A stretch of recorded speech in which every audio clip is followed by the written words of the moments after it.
என்னவோ இவங்க வந்து கலைஞர் பிறந்ததுக்கு அப்புறம் தான் தமிழ்நாடே தமிழின தலைவர்ன்றாங்க. என்னங்க தமிழ்னா திமுக இருக்கிறவங்க தான் தமிழனா? இப்போ திமுகவை தாண்டி இப்போ நீங்கள் தாவேகாவுக்கு ஓட்டு போட்ட எல்லாரையுமே மொத்தமாக தற்குறிகள், தருதலைகள் அப்படின்னு. இப்போ ஜேம்ஸ் வசந்தன் கூட அவரோட கார் கண்ணாடி உடஞ்சிருக்கு.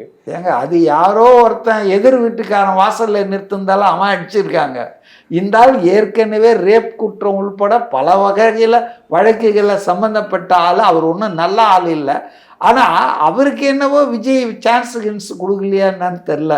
அவர் இசையமைக்க அவருடைய டேஸில் அந்த கடுப்பில் இப்போ கலைஞர் டிவியில் போய் வேலை செய்கிறாருப்பா. அந்த விசுவாசம் எல்லாம் சேர்ந்துக்கின்னு விஜய் மேலே அவதூறு பரப்புறதா இருக்கார். இது வந்துங்க எவனோ கல் போட்டால் கூட இப்போ எனக்கு என்னன்னு புரியல.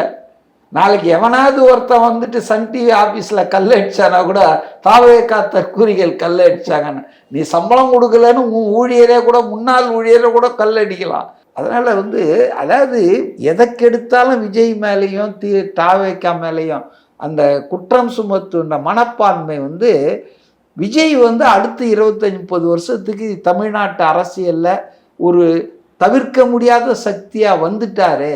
அதனால அவரை எந்த அளவுக்கு சிறுமைப்படுத்தணுமோ அந்த மந்திரி சபை லிஸ்ட்டு கூட அதுதான். அதை கொண்டு ஃப்ளோட் பண்ணி அதில் ஒரு விவாதம். அதாவதுங்க நான் பார்த்துருக்கேன் தொலைக்காட்சி விவாதங்கள் ஒரு சப்ஜெக்டில் நடக்கும். எவன் போட்டானே தெரியாத அநேமதய கடிதங்கள் மேலே விவாதம். நான் நேற்று கூட சொன்னேன், ஏங்க ஆதவ அர்ஜுனாவே அதை மறுத்துட்டார், அது நாங்கள் போடல, யாரோ எங்களை கேவலப்படுத்துறதுக்காக போட்டிருக்காங்க. அதுக்கப்புறமா நீங்கள் விவாதம் பண்ணுறீங்கன்னா இப்போ உங்கள் நோக்கம் என்ன?